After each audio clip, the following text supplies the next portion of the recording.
I was staring at the empty space in my garage, where four perfectly maintained snowmobiles had sat just yesterday, when I realized my homeowners association had finally crossed a line they couldn't uncross. My name is Ethan Michaels, and I had lived in the Ridgeview Estates community in Breckenridge, Colorado for 6 years. The place was beautiful, nestled right in the mountains with easy access to some of the best snowmobiling trails in the state. That's exactly why I had bought the property in the first place. I'm a mechanic by trade, specializing in snow machines and winter recreation vehicles. Those four snowmobiles in my garage weren't just toys. They were part of my business, my livelihood, and my passion.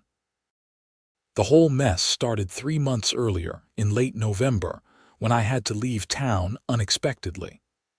My father down in Arizona had suffered a massive heart attack, and my mother called me in a panic at 2 in the morning.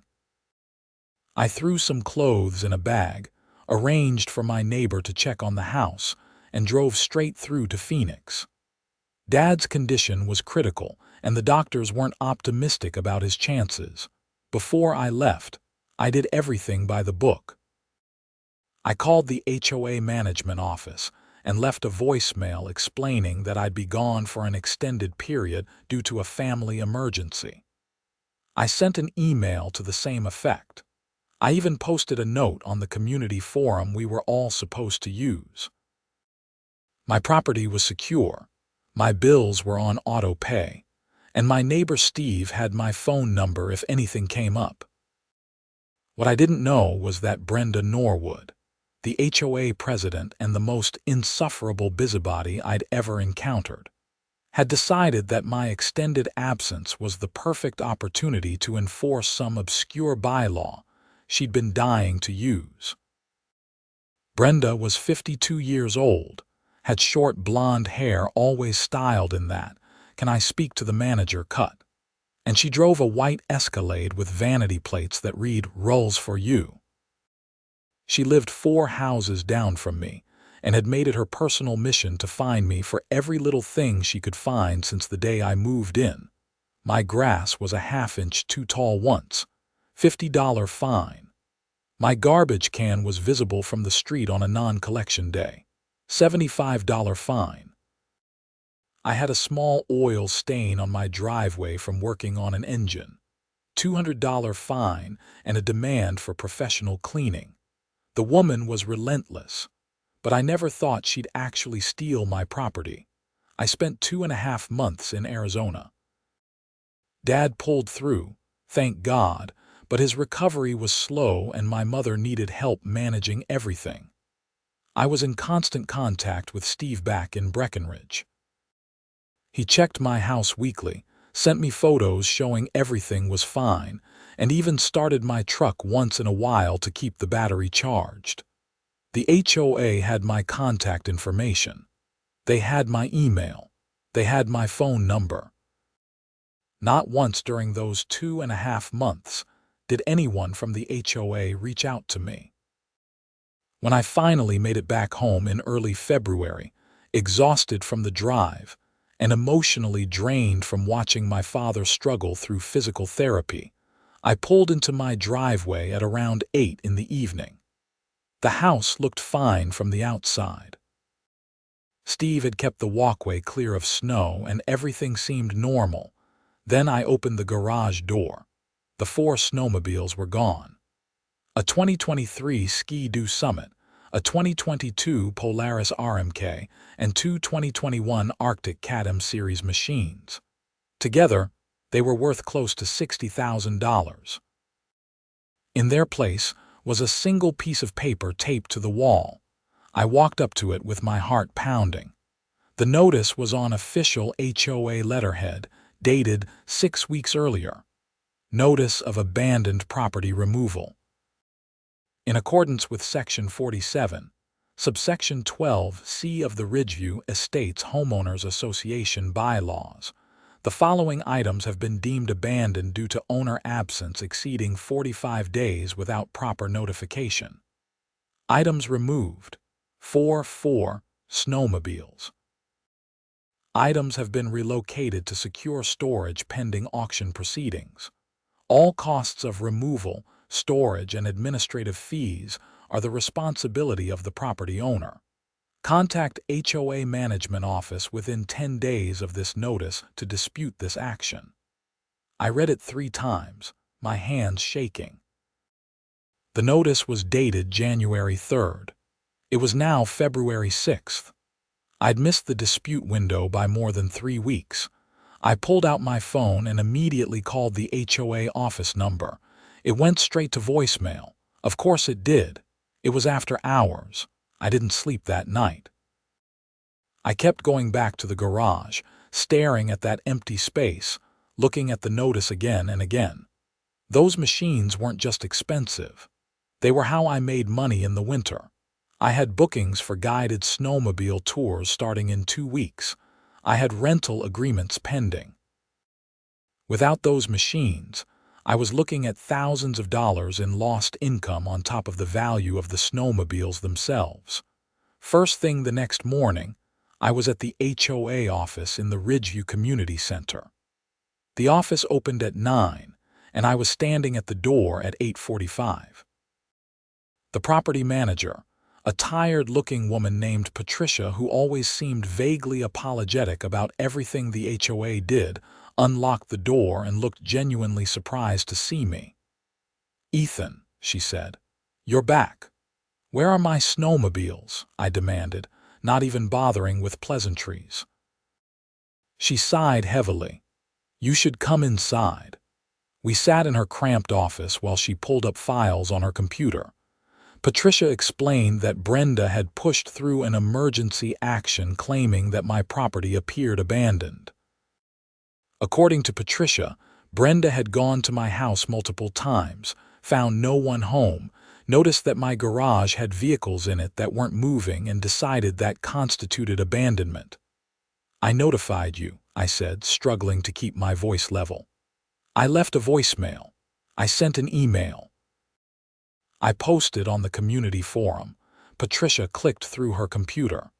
"I see an email here from November 18th. It says you'd be gone for an unknown period due to a family emergency." "Exactly. So how is that abandonment?" Brenda interpreted the lack of a specific return date as abandonment of property, Patricia said, and she looked like she wanted to sink through the floor. She pushed it through an emergency board vote. I tried to argue against it, but she had the votes. Who else voted for this? Brenda, obviously. Then there's Harold Chen and Margaret Sullivan. They're both on the board. They usually just vote however Brenda tells them to. I took a deep breath. "Okay, so where are my machines now? I'll pay whatever storage fees or whatever and get them back." Patricia's expression told me everything before she said a word. The auction was yesterday. The world seemed to tilt. What? The bylaw requires a 45-day waiting period, then a 10-day dispute window. After that, if the storage fees aren't paid, the items go to auction. The auction was held yesterday afternoon. Who bought them? I can't disclose that information until the transaction is finalized. The buyer has 3 days to complete payment. I stood up so fast my chair rolled backwards and hit the wall. "Patricia, those snowmobiles are worth $60,000. You're telling me they've been sold. The auction proceeds minus fees will be applied to your account," she said weakly. "What fees?" She turned her monitor so I could see it. The spreadsheet made me feel physically ill. Removal fee, $400 per machine. Storage fee, $150 per machine per week. Administrative processing fees, $500.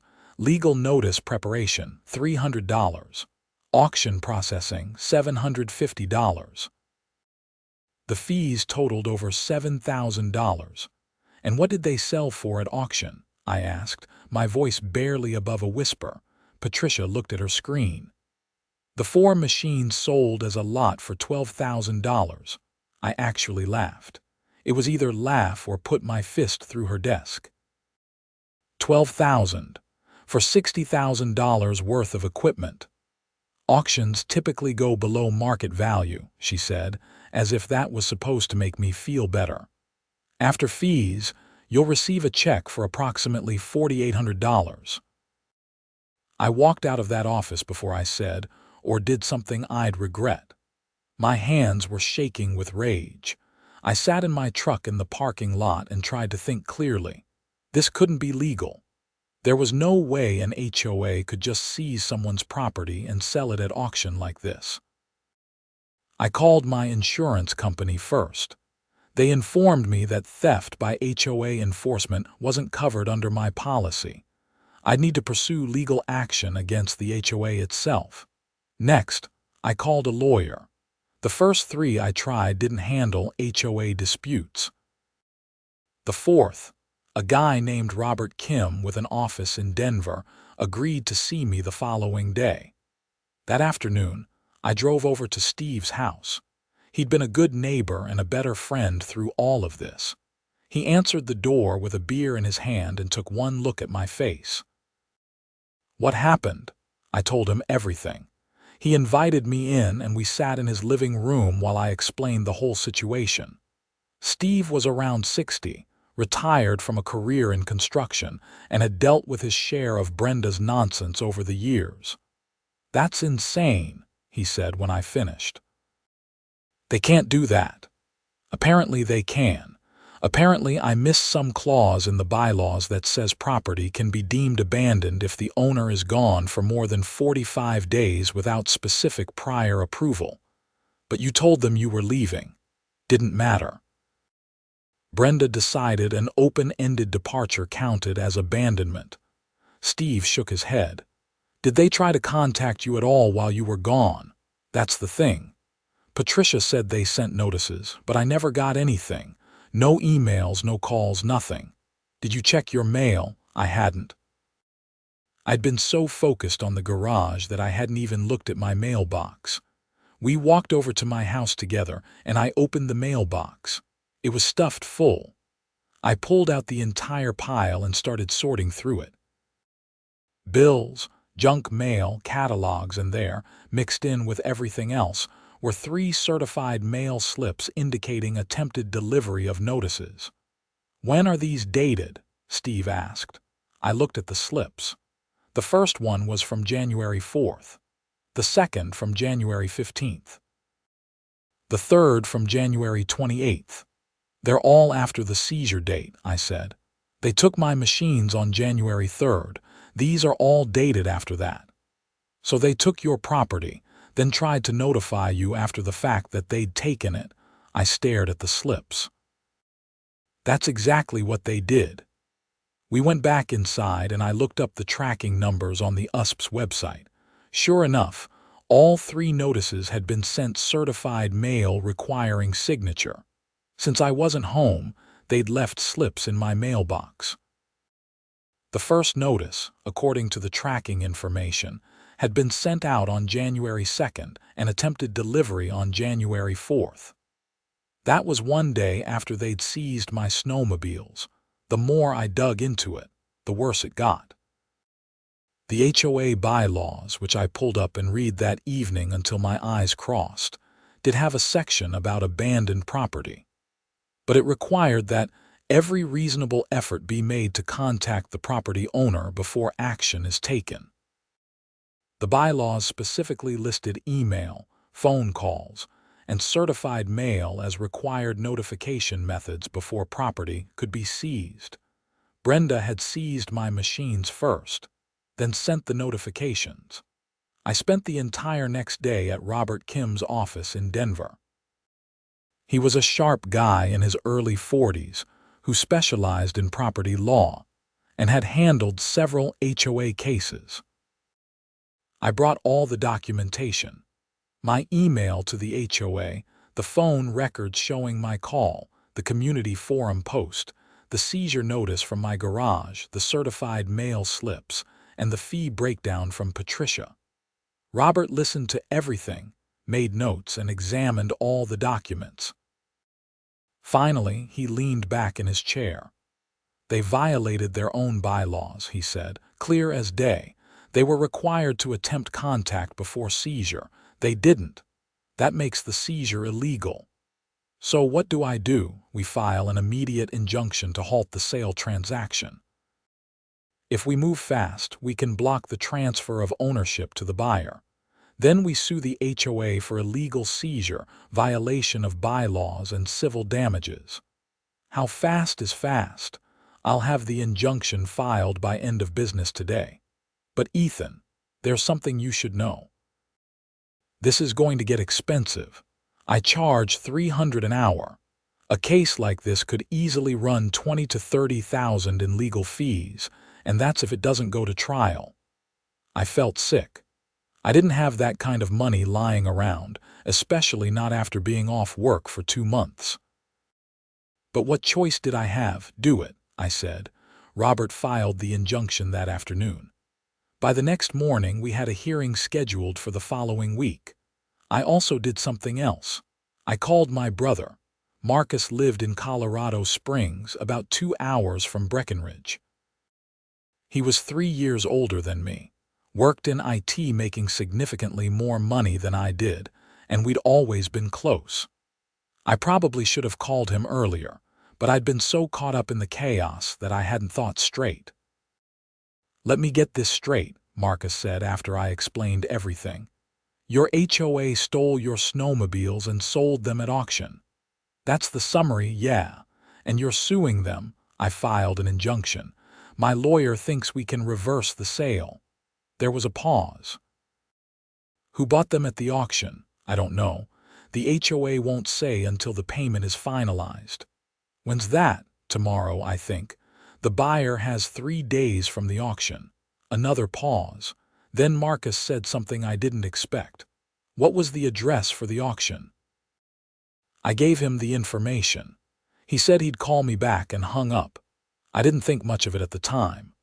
I was too busy preparing for the hearing, gathering more evidence and trying to keep my business from completely falling apart. I'd had to cancel 2 tour bookings already and my reputation was taking a hit.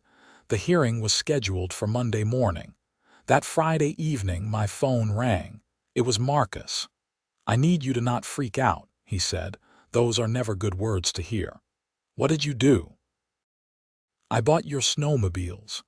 I actually pulled my phone away from my ear and stared at it, then put it back. What? The auction. I went to it. I was the buyer. I bought all 4 machines for $12 grand. My brain couldn't process what I was hearing. You were at the auction? Yeah. I took a long lunch, drove up there. There were only like 5 other people there. I bid on your machines. Nobody else really wanted them. I think the whole thing was sketchy and people could tell. Marcus, I have a lawyer. We filed an injunction. I know, but I figured this was insurance. If the injunction doesn't work, at least the machines stay in the family. And if it does work, well, I just bought some snowmobiles. This is insane. Probably. But here's the thing. I finalized payment this afternoon. The machines are mine now legally. I have the title transfers and everything. I sat down heavily on my couch. Where are they? Still in the HOA's storage unit. I'm picking them up tomorrow morning. Do you want to come with? The next morning, I met Marcus at the storage facility the HOA had been using. It was a commercial place just outside Breckenridge, the kind of place that rents units to businesses and contractors. Brenda was there, of course. She couldn't resist being present for what she probably thought was her moment of triumph. She was exactly as insufferable as always, wearing expensive winter gear that looked like it had never seen actual snow, and carrying a tablet like it was some symbol of authority. When she saw me with Marcus, her expression shifted from smug satisfaction to confusion. "Mr. Michaels," she said coldly. "What are you doing here?" "He's with me," Marcus said before I could respond. "I'm the buyer, Marcus Michaels." Brenda's eyes narrowed as she made the connection. "You're related, brothers," Marcus confirmed cheerfully. "Great auction you ran. Really well organized. I got an amazing deal." Her face went red. "This is highly irregular." What's irregular about it? Marcus pulled out his phone and showed her a confirmation email. I registered for the auction, I bid according to the rules, and I paid in full. Everything's above board. The intent of the auction was to dispose of abandoned property, not to simply return it to the owner through a proxy. The intent was to sell property at auction to the highest bidder, Marcus corrected her, which is exactly what happened. Now, I believe you have my snowmobiles in Unit 42, a staff member from the storage facility, who'd been waiting awkwardly through this exchange, stepped forward with keys. If you'll follow me, sir. We walked to the unit with Brenda trailing behind, practically vibrating with anger. The staff member opened the unit, and there they were. All four of my snowmobiles, looking exactly as they had the last time I'd seen them in my garage. Marcus had brought a trailer. We spent the next hour loading the machines, checking them over for damage. They were all fine. The HOA had at least stored them properly. Throughout the whole process, Brenda stood there with her arms crossed, her face getting progressively redder. "This isn't over," she said as we secured the last machine. "The board will review this transaction. If we find any impropriety, we'll take action." "You do that," Marcus said pleasantly. "I'll be sure to mention your thorough attention to detail when I file my statement with Ethan's lawyer." "Statement? Oh yeah, I'm witness to the whole process now. Should be interesting testimony about how your HOA seized property without proper notification. My brother showed me all the documentation. Timeline's pretty damning." Brenda's mouth opened and closed. Then she spun on her heel and stalked off to her Escalade. Once the machines were loaded and we were on the road, I turned to Marcus. "I don't know what to say." "Don't say anything yet. Let's get these back to your place." We unloaded the snowmobiles back into my garage. It felt surreal, like the last few days had been some kind of nightmare that was finally ending. But it wasn't quite over yet. The hearing on Monday was a whole different kind of satisfaction. Robert Kim had subpoenaed all the HOA's records related to my case. The judge was a no-nonsense woman in her 60s named Honor Mitchell, who clearly had limited patience for HOA overreach. Brenda showed up with the HOA's lawyer, a nervous-looking young man who seemed to realize about 5 minutes into proceedings that his client had really screwed up. Robert walked Judge Mitchell through the timeline. My notification to the HOA about my departure on November 18th. The seizure on January 3rd, before any attempt at certified notification. The certified mail that wasn't sent until after the seizure. The auction held despite my having properly notified the HOA of my absence. "Miss Norwood," Judge Mitchell said, looking directly at Brenda. "Did the HOA attempt to contact Mr. Michaels by phone or email before seizing his property?" "We sent certified mail," Brenda said stiffly. "That's not what I asked. Did you attempt phone or email contact? The bylaws require certified mail for official notices." "Miss Norwood, answer the question." The HOA's lawyer whispered something to Brenda. She glared at him, then at the judge. "No, we did not attempt phone or email contact." "Why not? We weren't required to." Robert stood up. "Your Honor, if I may. The HOA bylaws, Section 47, subsection 12C, specifically state that every reasonable effort must be made to contact the property owner. That includes email and phone. Mr. Michaels had provided both. The HOA made no attempt to use either." Judge Mitchell flipped through the bylaw documents. "I see that. Miss Norwood, why did your HOA ignore its own procedural requirements?" Brenda's lawyer tried to argue something about interpretation and discretion, but Judge Mitchell cut him off. "Here's what I see," she said. "A homeowner properly notifies the HOA of an extended absence due to family emergency. The HOA ignores that notification, seizes valuable property without following proper procedure, and auctions it off for a fraction of its value. This is exactly the kind of HOA overreach that gives these organizations a bad reputation. Your Honor, the lawyer tried again, but Judge Mitchell held up her hand. I'm granting the injunction. The sale is voided. Mr. Michaels, you'll be awarded the full value of your property, plus all associated costs and legal fees. The HOA is ordered to pay restitution. Your Honor, Robert said, there's a complication. The sale has already been completed. The buyer took possession yesterday. Brenda actually smiled at that, thinking she'd found a loophole. The judge frowned. Who was the buyer, my brother? I said. Judge Mitchell looked at me, then at Brenda, then at the HOA's lawyer. Your brother bought your snowmobiles at the HOA auction. Yes, Your Honor. He returned them to me yesterday. They're back in my garage. The judge did something I didn't expect. She laughed. It was a brief sound, quickly controlled, but it was definitely a laugh. So the property has been returned to its rightful owner through purchase at auction, she said. That's an interesting solution.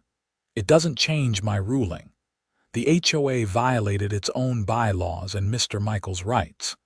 Miss Norwood, the HOA will reimburse Mr. Michaels' brother for the full purchase price of $12,000. Additionally, the HOA will pay Mr. Michaels $30,000 for the difference in value between the auction price and the actual worth of the property, plus $10,000 in damages for the violation of procedure. All of Mr. Michaels' legal fees will be paid by the HOA. Do you understand? Brenda looked like she'd been slapped. Your Honor, that's over $50,000. Yes, it is. Perhaps your board will be more careful about following procedure in the future. This hearing is adjourned. Walking out of that courtroom felt like emerging from underwater. Robert was grinning. Even the court reporter looked satisfied. Brenda brushed past us without a word, her lawyer scurrying after her trying to explain something about appeals. Can she appeal? I asked Robert. She can try. She won't win. The facts are too clear. My guess is the HOA's insurance will tell them to just pay and move on. He was right. 3 days later, I got a call from Patricia at the HOA office. She sounded exhausted. Ethan, I'm calling to inform you that the HOA board has voted to comply with the court order. You'll receive a check within 30 days. What about Brenda? I asked. There was a long pause.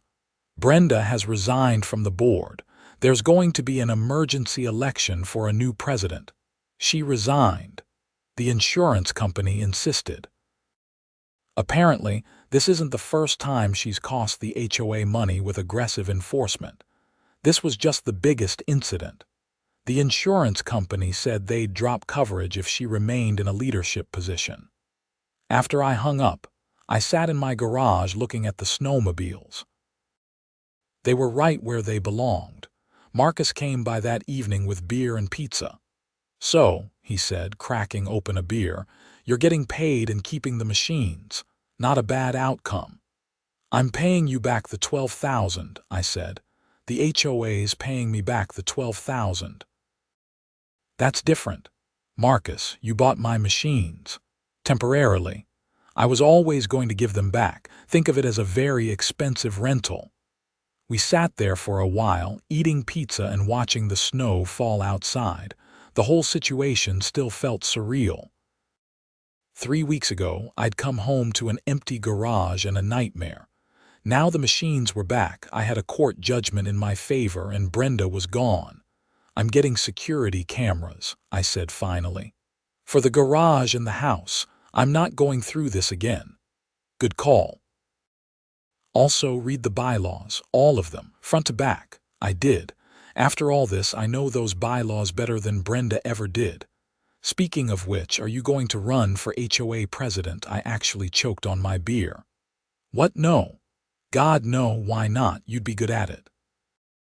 You actually care about being fair. I have zero interest in running an HOA. Just saying, there's going to be an election. Better you than another Brenda. I thought about it for maybe 5 seconds. Hard pass. But word apparently got around the neighborhood about what had happened.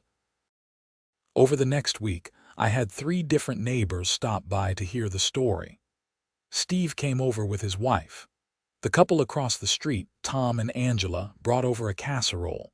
Even Harold Chen, one of the board members who'd voted with Brenda, stopped by to apologize.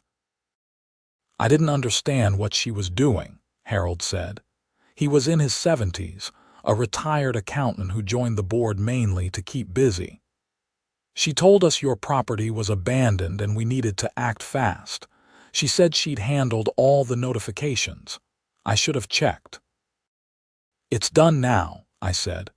I'm running for president in the emergency election, Harold told me. If I win, things are going to change. No more of this aggressive enforcement. The HOA should help the community, not attack it. Harold won the election by a landslide. Apparently, a lot of people in Ridgeview Estates had their own Brenda stories, and they were more than ready for new leadership. One of his first acts as president was to review all the fines issued in the previous year and reverse about 30% of them for being excessive or improperly applied. The check from the HOA arrived 4 weeks after the hearing, exactly as promised. $52,000, plus Robert's legal fees paid separately. I deposited it, paid Marcus back his $12,000 despite his protests, and put the rest toward replacing some aging equipment and building up my business reserve. My winter tour business got back on track. The cancellations hurt, but word of mouth started spreading about the quality of my tours and the condition of my machines. By March, I was fully booked most weekends. I even hired an assistant, a college kid named Jake who knew his way around engines and was great with customers. Life was getting back to normal. Then, about 2 months after the hearing, I got a call from Robert Kim. "Ethan, you're going to want to sit down for this." "What now?" "Remember how Judge Mitchell ordered the HOA to pay the settlement?" "Well, the HOA has been doing some internal investigation into their finances. Turns out, Brenda had been skimming." I sat down on my couch. Skimming. Embezzling, to use the legal term. The board hired a forensic accountant to review the books after your case made them nervous about her judgment. They found discrepancies going back 3 years. She's been inflating fine amounts, pocketing the difference, and using HOA funds for personal expenses. The total is somewhere around $80,000. Are you kidding me? I wish I was. The new board is filing criminal charges. I thought you'd want to know since you were one of her victims. Your fines were all inflated. That oil stain fine that was $200 should have been $50 according to the actual bylaws. She was pocketing the difference. Is this going to impact my settlement? No, your money's paid. But there might be additional restitution from her personally once the criminal case concludes. The DA's office is taking it seriously. 2 weeks later, Brenda Norwood was arrested. It made the local news. I watched the segment with Marcus at my house, both of us drinking beer and shaking our heads. The news showed her being walked out of her home in handcuffs, her lawyer already making statements about cooperation and repayment. She really thought she could get away with it, Marcus said. She did get away with it, for 3 years, until she went after the wrong person. The criminal case moved slowly, like they always do, but the evidence was apparently overwhelming. Brenda had been sloppy about covering her tracks, probably because she'd never expected anyone to look closely. The HOA had kept meticulous records of all fines and payments. The forensic accountant had matched those records against the actual bylaw requirements and bank deposits. The discrepancies were obvious once someone looked. In August, Brenda pleaded guilty to embezzlement and fraud. She was sentenced to 18 months in prison, 3 years probation, and ordered to make full restitution to the HOA and individual homeowners she defrauded. I received a check for $800, the excess fines she'd collected from me over the years. The whole experience changed how I looked at HOAs. I'd always thought of them as annoying but mostly harmless. Now, I understood how much power they had and how easily that power could be abused. I started attending the monthly HOA meetings just to keep an eye on things. So did a lot of other homeowners who'd previously ignored HOA business. Harold turned out to be a good president. He was transparent about finances, limited enforcement to actual problems, and focused on community improvement rather than finding violations. The Ridgeview Estates, HOA, actually became something useful rather than oppressive. My business continued to grow.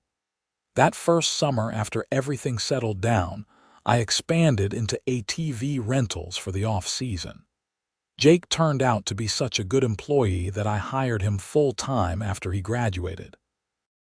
By the following winter, I had 6 snowmobiles instead of 4 and was running tours 5 days a week.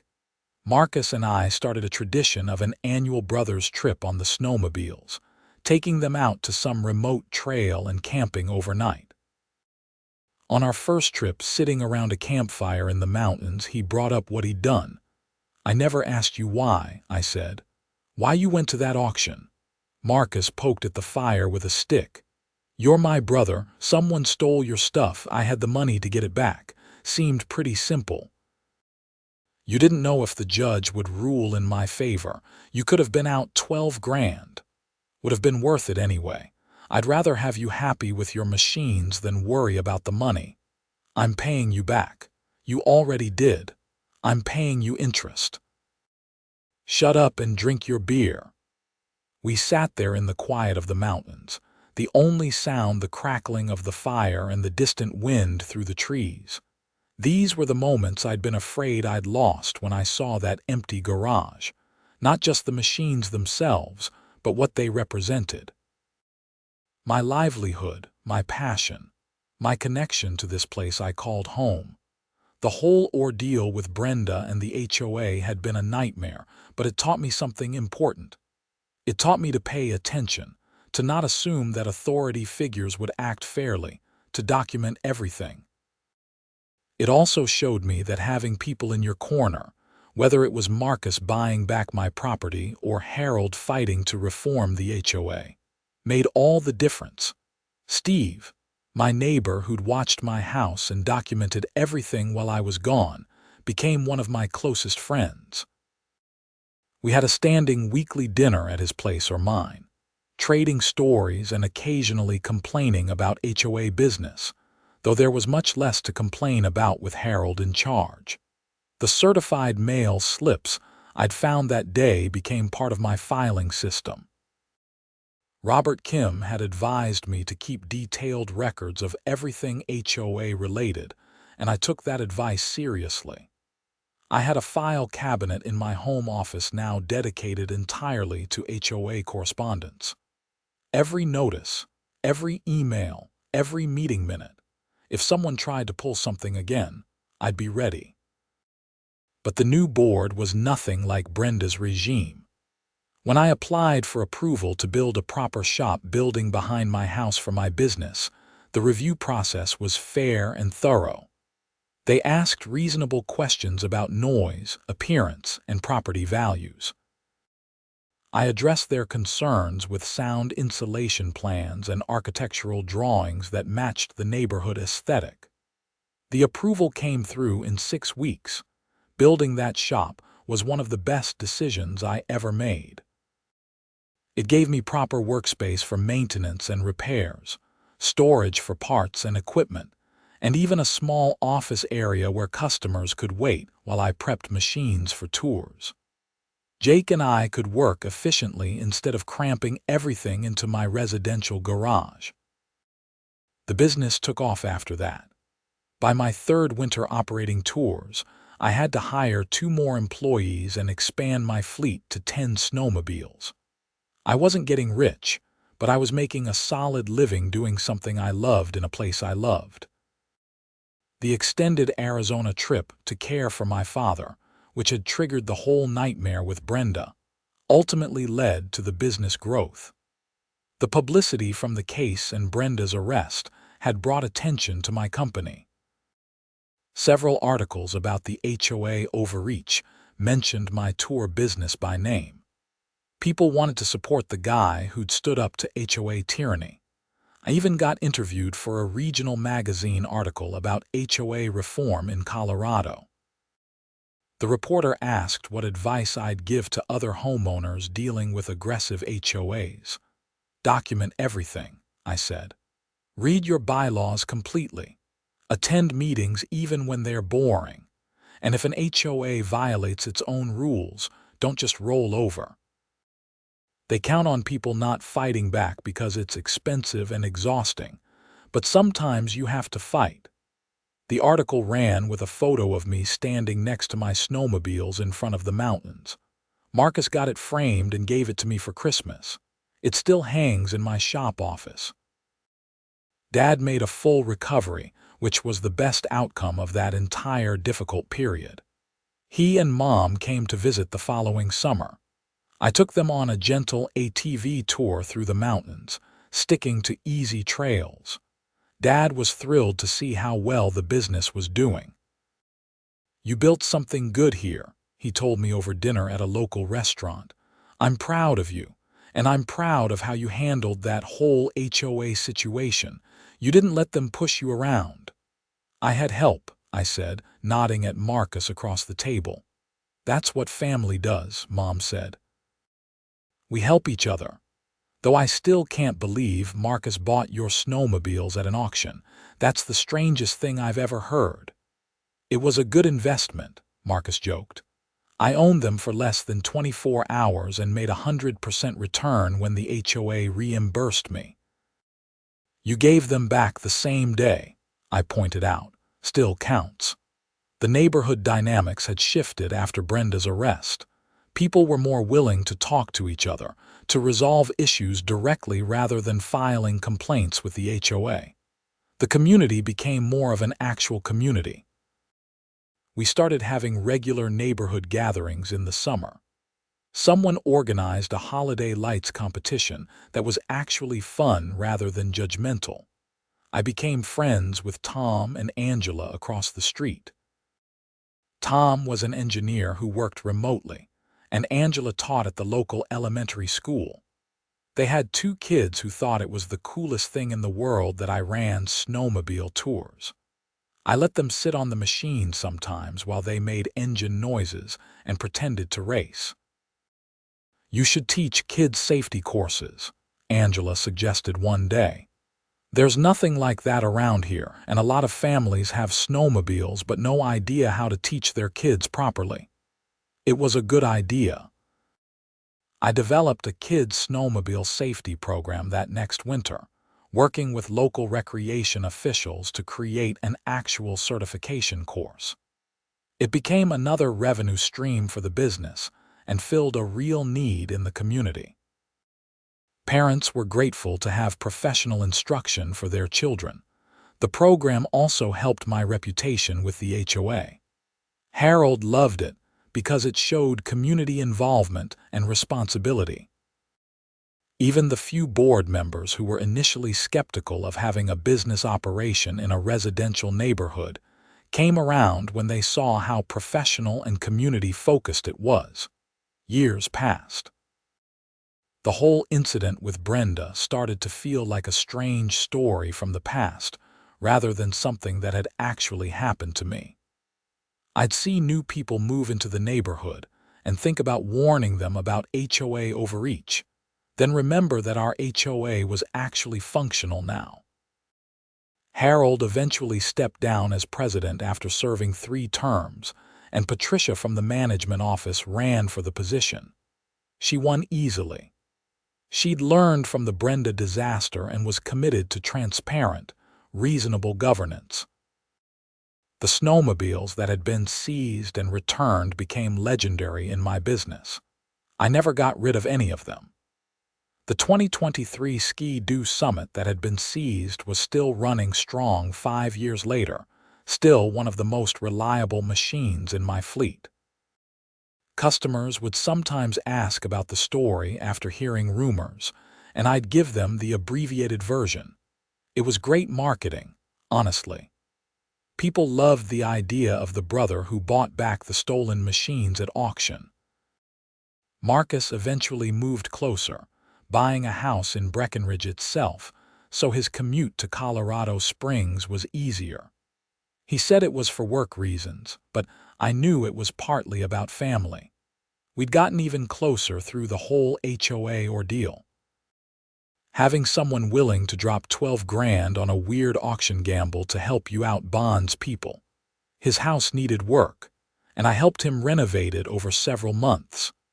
We'd work on weekends, tearing out old fixtures and installing new ones, and we'd talk about everything and nothing. The HOA incident would come up occasionally, usually in the context of checking references for contractors or reviewing neighborhood rules. You ever wonder what would have happened if I hadn't gone to that auction? Marcus asked one day while we were replacing his kitchen cabinets. I'd have won the lawsuit anyway, I said. The facts were clear, but it would have taken longer and been messier. The fact that you bought them and returned them the next day made it almost funny in court. Judge Mitchell definitely appreciated the irony. Brenda's face when she realized I was your brother. That was worth the 12 grand right there. We both laughed, remembering her expression of absolute fury. The business continued to grow steadily. I never wanted to become huge, preferring to maintain quality over quantity. 10 snowmobiles, 4 ATVs, and a solid crew of employees was the sweet spot. We had regular customers who came back every season, tourists who found us through reviews, and the kids' safety program that ran during winter months. Jake eventually moved on to start his own business, using what he'd learned working for me to open a general outdoor recreation rental company in Vail. I was proud of him and gave him a glowing reference. His replacement was a woman named Sarah who'd grown up snowmobiling in Alaska. She brought new expertise and became the lead instructor for the safety courses.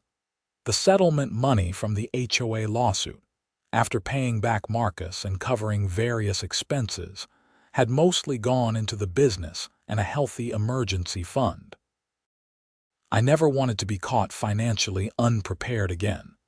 The experience had taught me the value of having reserves, of being able to weather unexpected problems. I also never took HOA notifications lightly anymore. Everything was read carefully, responded to in writing and filed. When I did have to leave town for more than a few days, I made sure Harold or Patricia had my detailed contact information and explicit permission to reach me about anything property related. I probably went overboard, but I didn't care. The trauma of coming home to an empty garage wasn't something I ever wanted to repeat. Brenda served her prison time and moved away from Breckenridge after her release. I heard through the neighborhood grapevine that she'd relocated somewhere in Texas to live with relatives. Nobody seemed particularly sad to see her go. Her house sold quickly to a young couple from Denver who were much friendlier and actually participated in community events. The whole experience became a cautionary tale in the neighborhood. New residents would hear the story and immediately start paying attention to HOA communications and bylaws. It created a culture of informed participation that made the whole community function better. People knew their rights and responsibilities. The HOA board knew they were being watched and held accountable. 5 years after the incident, the neighborhood held a Community Appreciation Day. They gave awards for various contributions to the community. I received one for my kids' safety program and for community involvement. Standing up there accepting the plaque, I thought about that terrible night when I'd opened my garage to find it empty. The journey from that moment to this one had been wild. In his speech presenting the award, Harold mentioned the snowmobile incident obliquely. Ethan showed us all the importance of standing up for what's right, even when it's difficult. His willingness to fight an unjust decision led to reforms that benefit everyone in this community. After the ceremony, Patricia pulled me aside. "I want to apologize again for what happened. I should have pushed back harder against Brenda. I knew what she was doing was wrong." "You were in a tough position," I said, "and you helped provide the documentation that won the case. That mattered. Still, it shouldn't have happened at all." She was right about that. It shouldn't have happened. But it did, and we all learned from it. Marcus came to the ceremony, of course. Afterward, we went back to my place and sat in the garage, beers in hand, looking at the snowmobiles, the same machines that had started this whole story. "You ever going to retire these?" Marcus asked, gesturing at the original four. "Probably not. They run too well, plus they've got history. The most expensive history I've ever purchased." "You got your money back, true, but think about it. I spent $12,000 for about 18 hours of snowmobile ownership. That's like $650 an hour to own snowmobiles I never even rode. You could have ridden them," I offered. "Nah, they're your machines. I was just the middleman." We sat in comfortable silence for a while. The garage was warm, the snowmobiles gleaming under the lights. Outside, snow was starting to fall, light flakes that promised good conditions for the next day's tours. "Thanks," I said finally, "for everything you did. You've thanked me about 1,000 times. I'm going to thank you 1,000 more. You saved my business. You saved my sanity. That was the worst time of my life, and you just stepped up without hesitation." Marcus shrugged, but I could tell he was pleased. That's what brothers do. It was a simple statement, but it captured everything. Family shows up. Family helps. Family buys your stolen snowmobiles at auction and gives them right back. The snow continued to fall outside, building up on the driveway and the trees. Winter in Colorado, the season I loved most. Tomorrow I'd be back out on the trails with customers, showing them the beauty of the mountains. The business would continue to grow. The HOA would continue to function properly under good leadership. Life would go on, but I'd never forget that moment of opening my garage to find it empty, or the moment of seeing the machines again in that storage unit, or the feeling of loading them back onto Marcus's trailer, or the satisfaction of Judge Mitchell's ruling, or the look on Brenda's face when she realized she'd lost. Most of all, I'd never forget my brother saying, "I bought your snowmobiles," like it was the most natural thing in the world. Like spending $12,000 on a gamble to help family was just what you do, because sometimes that's exactly what you do. You show up, you help, you do whatever it takes to make things right. The HOA had tried to take advantage of someone in a vulnerable moment, dealing with a family emergency and unable to defend his property. They'd counted on me rolling over and accepting their version of events. They'd underestimated the power of family, the importance of standing up for yourself, and the consequences of breaking your own rules. Brenda had thought she was untouchable, that her position gave her absolute power. She'd learned otherwise, sitting in that courtroom while Judge Mitchell dismantled her decisions piece by piece. The legal system had worked the way it was supposed to. Justice had been served. My property had been returned. The financial damages had been paid. The person responsible had faced criminal consequences for her broader fraud. Everything had worked out as well as it possibly could have. But the real victory wasn't the court ruling or the money. It was standing in my garage right now, looking at machines that by all rights should have been lost forever. It was knowing that my business had survived and thrived despite someone's best efforts to destroy it. It was having a brother who'd drop everything to drive to an auction and buy stolen snowmobiles just to keep them in the family. "Another beer?" Marcus asked, breaking my thoughts. "Yeah," I said. "Let's have another beer." We clinked bottles, toasted to family and justice and snowmobiles that come home. Outside, the snow kept falling, blanketing Breckenridge in white. Inside the garage, 4 particular snowmobiles sat quietly, their engines silent but ready, waiting for the next adventure. They'd been seized, auctioned, purchased, and returned. They'd been at the center of a legal battle, a criminal investigation, and a complete HOA board overhaul. They'd survived everything thrown at them and come back stronger, kind of like me, I supposed. The whole experience had made me tougher, smarter, more aware. I'd learned to fight for what was mine. I'd learned the value of family and community. I'd learned that sometimes the system works if you push hard enough.